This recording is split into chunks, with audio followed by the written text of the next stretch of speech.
Hello friends, இன்னைக்கு வீடியோவில் நம்ம செய்ய போகிற டிஷ் பேர் என்னன்னு பார்த்தீங்கன்னா ஸ்வீட் பொட்டேட்டோ ஃப்ரை, அதாவது சக்கரவள்ளி கிழங்கு வறுவல் தான் பார்க்க போகிறோம்.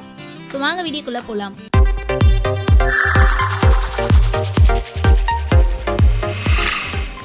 நான் வந்து சக்கரவள்ளி கிழங்க தோலை சீவிட்டு இந்த மாதிரி மெலிசான சைஸ்க்கு கட் பண்ணி வச்சுருக்கேன்.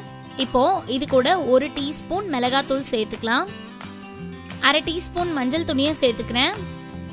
அப்புறமா 1 டீஸ்பூன் தனியாத்தூள், இதுக்கு தேவையான அளவுக்கு உப்பையும் சேர்த்துக்கிறேன்.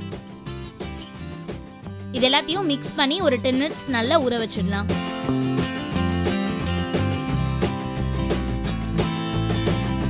ஒரு பேன்ல தேவையான அளவுக்கு எண்ணெய் ஊற்றிக்கிறேன். இந்த எண்ணெய் வந்து கொஞ்ச நேரம் நல்லா ஹீட் ஆகட்டும். ஹீட் ஆயிடுச்சு. இப்போ இதில் 1 ஸ்பூன் கடுகை போட்டுக்கிறேன்.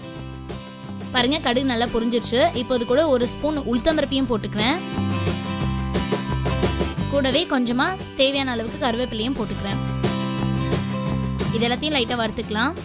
இப்போது இது கூட நம்ம ஊற வச்சிருக்க அந்த ஸ்வீட் பொட்டேட்டோவையும் எடுத்து போட்டுக்கலாம். இப்போது அந்த கிழங்கு வேகிறதுக்கு லைட்டாக தண்ணி ஊற்றிக்கலாம். இதை வந்து கொஞ்ச நேரம் நல்லா வேக விடுங்க. ஓகே, இப்போ இது லைட்டாக வெந்திருக்க மாதிரி இருக்குது. இன்னும் இதை நல்லா கிளறி விட்டுக்கலாம்.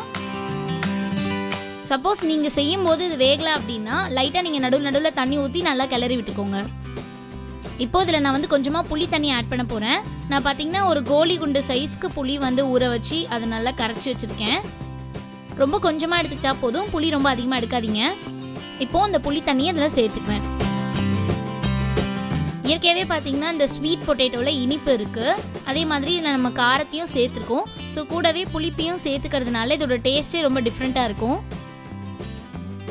இந்த ஸ்வீட் பொட்டேட்டோ ஃப்ரையை நீங்கள் சாம்பார் சாதத்தோடு வச்சு சாப்பிடலாம். அந்த மாதிரி பருப்பு ரசத்தோடு வச்சு சாப்பிடும்போது ரொம்ப சூப்பராக இருக்கும். நார்மலாகவே வந்து குழந்தைங்க பார்த்தீங்கன்னா இந்த ஸ்வீட் பொட்டேட்டோலாம் சாப்பிட மாட்டாங்க. ஸோ அவங்களுக்கு இந்த மாதிரி நீங்கள் செஞ்சு கொடுத்தீங்க அப்படின்னா ரொம்ப விரும்பி சாப்பிடுவாங்க. அது மட்டும் இல்லாமல் இதே மாதிரி நீங்கள் வந்து பொட்டேட்டோ வச்சு பண்ணலாம், வாழைக்காய் வச்சு பண்ணலாம், அப்புறம் சேனக்கிழங்கு, சேப்பங்கிழங்கு எது வேணுனாலும் வச்சு பண்ணலாம்.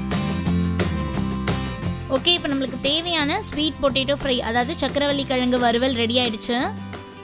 இதை நீங்கள் இப்போ சர்வ் பண்ணலாம்.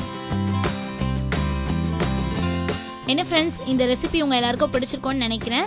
ஸோ இது வந்து ரொம்ப சிம்பிளான ஒரு ரெசிபி. அதனால் நீங்களும் வீட்டில் ட்ரை பண்ணி பாருங்கள். உங்கள் ஃப்ரெண்ட்ஸ்க்கும் இந்த வீடியோவை மறக்காமல் ஷேர் பண்ணுங்கள். இந்த மாதிரி இன்னும் இன்ட்ரெஸ்டிங்கான ரெசிபீஸோட நெக்ஸ்ட் வீடியோவில் நான் உங்களை மீட் பண்ணுறேன்.